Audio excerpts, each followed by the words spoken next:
want to check out all of the things that are available on for the Seestar to 3D print.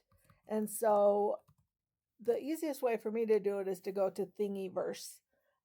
That's a repository where people build, they use the software, the 3D software to build items, and then they load all their files in Thingiverse so that they can share them. Not all of them can you can't use all the files for commercials or gain or anything, but you can print them for yourself. They're just random people are uploading them, so you have to be cautious what you're using, or use some intelligence about what you're 3D printing and wasting your time and your PLA on. But I wanted to see what was available for the Seestar S50 because that's what I have. And so when I type in the Seestar 350, it comes up with all these things that I've seen people using. And I want to try some of them. This power bank, I really want to try one of these. And so if I just click on it, get rid of the ads, it's a free website, so there's going to be ads. This is what it looks like. And it hooks onto the Seestar like this. And then you stick your power supply power bank thing in there. You have a long enough cord so it can rotate with the Seestar, but I thought that one looks really interesting. And then you go down below and you can read all about the 3D printing of it. Right here it talks about the license for this one.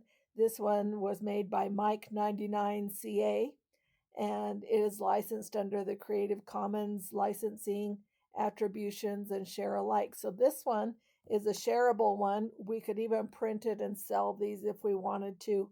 But I want to try one of these. There are some comments on this file.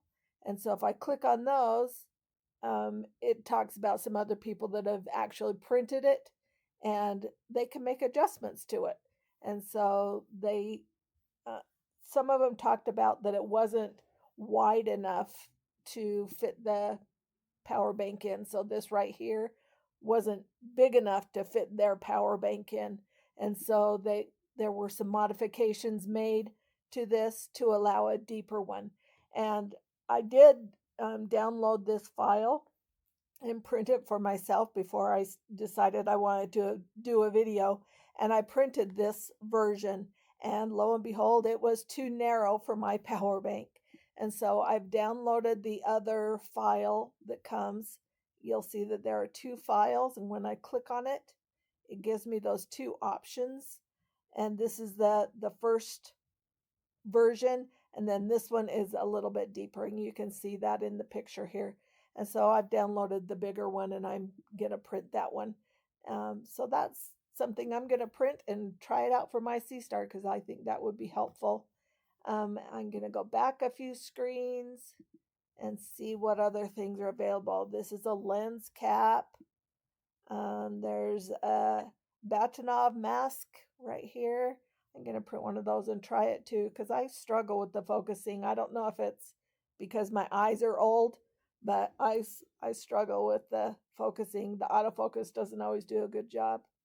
This is the light and dew shield. I might print one of those, but I don't know that they're really worth it. You guys tell me what you think. Here's another version of a lens cap.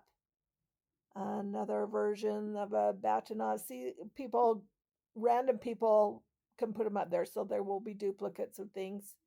This one has a Seestar equatorial wedge. I'm not sure if I would trust that. This plastic, it's PLA. It's pretty stiff and firm once you've got it printed, but it's a little bit brittle. I don't know if I would trust it or not, and I'm not right sure. I think it's just this part. I haven't had a whole lot of luck 3D printing screws either, so I don't know if I'll try that one or not. Here's a twist lock filter holder, so if you want to try some of your own filters with the 3D, with the Seestar S50, you can try that. A level pad. I don't know that I would use that either. Wouldn't you just elongate the legs? I don't know. Dovetail. I'm not really sure what that's for either. A star diffractor. This does 4 spikes. Here's some other things that are in there, but that's where I get my files. You can use software and write your own, do your own. It is a little bit technical, so it's probably not something that you're going to just do. A lot of the software is expensive that you need to use. Um, and so it's not just something everybody can do. But that's where I'm going to get my patterns. I'm not sure if any of you have watched the 3D printing process, but this is kind of how it works. We build the process using software, we build the object, and then we have to put it into a different software to change the files so that it will work with the 3D printer, and that's what this is. So I am looking at building, this is one of those battery holders that slides onto the base of the motor part of the Seestar, and then these are the lens caps. Thought I would build a few of those. Maybe I'll add another lens cap since they are there. And there's room for it. And then you have to make sure they all fit on the bed for the 3D printer you have. And you can tilt this to move it around to make sure that it's going to fit. This one I maybe want to move a little closer in here just so it's not right on the edge. And that's kind of how this software works. And then what you have to do is you hit this slice over here, over on the right hand side. And what it does is it breaks it down into layers, because that's how the 3D printer builds them. And it's going to take 16 hours and 25 minutes to 3D print what I put on this screen. Now I need to save that file to a external card, and that saves it to this little power strip here, and this little card that's inside here is what goes in the 3D printer, and it's really tiny, so they're easy to lose. So this is what I'm going to put in the 3D printer to make it work. This is the 3D printer, and all of that is the PLA. It's the plastic that runs through the 3D printer like this. It comes in through this hose, and then it comes down into here, and underneath there is the little writing where it comes out. It melts it, and then it puts it onto the bed of the 3D printer. Right here on the front is where I insert that little tiny card, and it kind of clicks into place. And then we use this to, I'm going to select print from the TF, that's the card I just put in there. And then this is the Seestar file we just put on there on our computer. And so now it's going to heat up. It has to heat up this one to 50 degrees, and this one it'll go up to 200, but it'll always do the bed. That's this.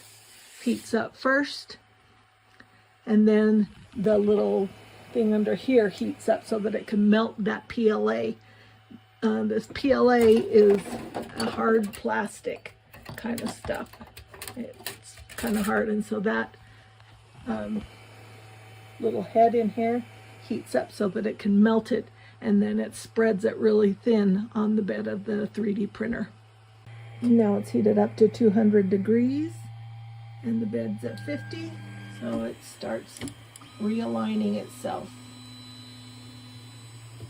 And then it has little switches in there that tells it how high it needs to be. Now it's going to print a test strip to get that PLA plastic melted and moving through the tip. And so you can see it there. This is also where you can adjust the tension and raise and lower that bed by fractions so that you know it's adhering properly. It does a little test strip around it, and it's not adhering, so then we have to adjust these little dials here. There's one on each corner, and if it's not sticking properly, this is where you align those. So it's doing this little test run around the print area. And you can see it's not sticking, so we need to fine tune it so that it will. So it gives you this little period of time to check that. And we'll see how it works over here. It seems to be sticking. So it gives you an opportunity to fix that printing, and it doesn't go in a straight line. It's going around the shapes of what are on there.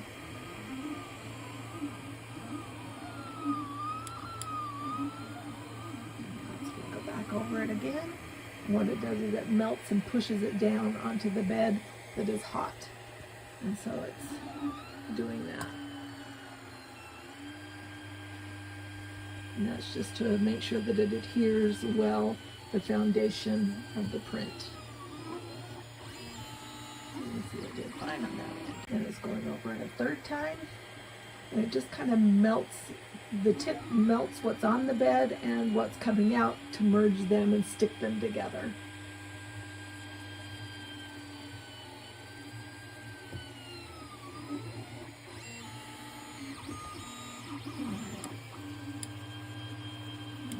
Still doing a test of the area just to make sure. It gives us a chance to fine tune the leveling of the bed head table. Now it's going to draw an outline of what we're printing.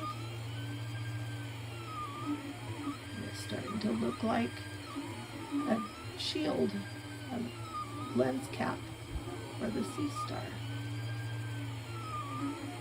And it goes over it several times just to push it down and squish all that plastic, melted plastic together.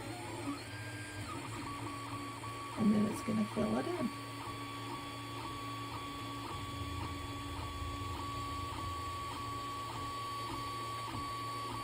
You can see that it's doing it in straight lines, so it does miss a little bit of that corner, but it's not a problem.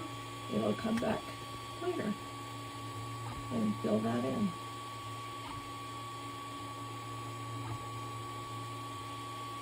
Well, you can see why it takes so long to do these, because this is maybe a paper thickness of plastic laid down, and then it stacks on top of each other. It's kind of like layering, stacking exposures from our Seestar. It just takes a lot of exposures to create something fabulous, and that's the same with this 3D printing. It does it a layer at a time, and you add all the layers together to come up with a product. So that's how the 3D printing works. I'll bring you along. I'll stop it here so you don't have to see the whole process, because that would be a long process, and then I'll bring you back in a minute. You can see that it's almost filled in this section. It'll get a little bit, go back and forth a little faster as it gets to the end of that curve. And then you see on the left, it skipped that part because it wasn't a straight line from where the little round tip thing comes up. And it's going to go back now and fill that in. So there's the base of our first lens cap. And now it's going to go and do the next one. And so you see it's making an outline for the next one.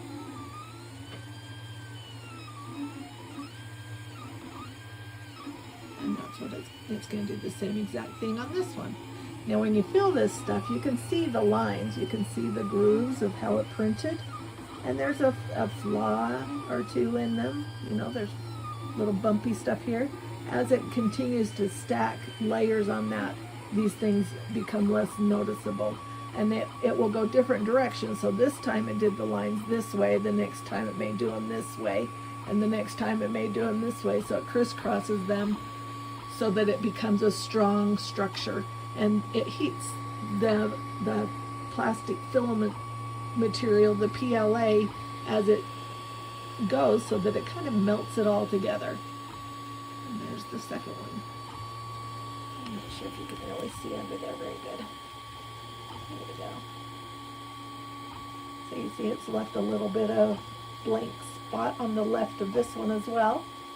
And it will just fill it in after it's completed its run before it goes on to the next one. I'll bring you back in a minute. Okay, we've gotten a little further. Now there's three lens caps outlined, and now it's outlining that battery pack. And those squares it's printing right now are going to be the holes in the bottom of that battery pack holder, so that they, if water gets in there, it doesn't sit in there and ruin your battery.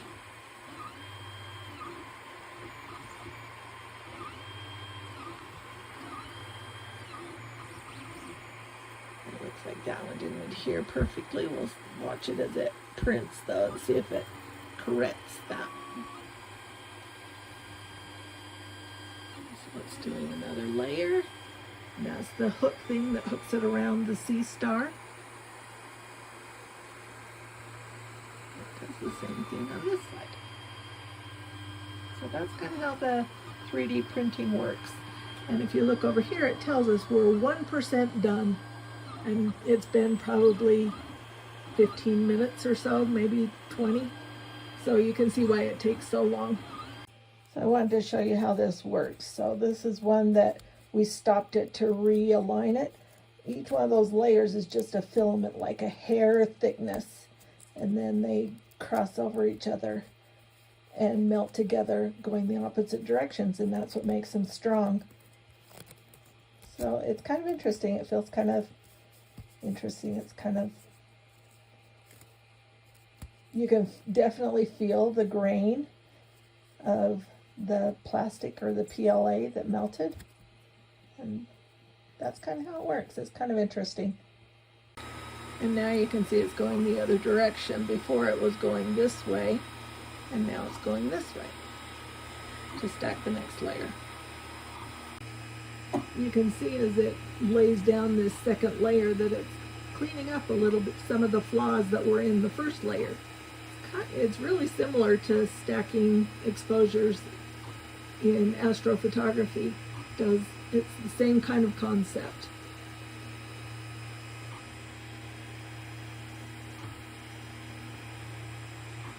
So you can see that it smoothed out those little bumps that were right up here as it went over it again. So now it feels pretty smooth. So it's almost done with pass number 2, or layer number 2, and you can see it cleaned up a lot of those flaws that it began with.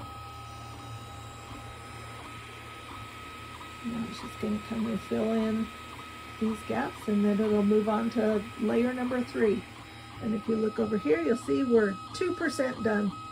So it's going to be a while. Here we are at 18% finished, and you can see we've made some progress. It's now got a lip on it. And you see there's some holes in there. That's just to save the PLA, so it doesn't use so much plastic. So it is hollow in the center, but it's got some structure in there that keeps it strong. You see all of those flaws are pretty much gone now. And this is how it looks, 18% in. So we'll go to bed. This one will probably be done in the morning. So here's some of the things that I made. This is that first version of the battery holder, and it just slides down over the, let's see, I want to make sure I'm putting it on the right side. It just slides down over the Seestar like that. It fits nice and snug, but this one was too narrow for my battery pack. Let's see if I can find something, but you know, that's the concept, is you put something in there. But I'm in the process of printing the bigger one. Not sure if I can get that off on my own. Another thing I printed was one of those star diffractors, and that's what it looks like. And now you just put in the lens opening, and there's one of those Batonov things I have yet to try. And then this is the Dew Shield light shield. This one, when you're 3D printing it, it does have some strings in here. You just get some little clippers and clip those off, and you can sand them down if they're too pokey. But you can kind of see the grain of the 3D printing in these. You can kind of see it. You can feel it more than you can probably see it. But that's how 3D printing works, and I'll give these things a shot. All right, here's another update. We are 48% done. And that's where we're at. So the lens cap is finished and it's just working on that battery holder. And so it'll be done in the morning. So here's an update. It's the next morning and the bed of the 3D printer has come out and shown that it's done. And so this is what it looks like. You can see the lines of the PLA stacking. And those can be sanded down if you like a more smooth look. This isn't like melting plastic and putting it in a form. It's just layers of PLA.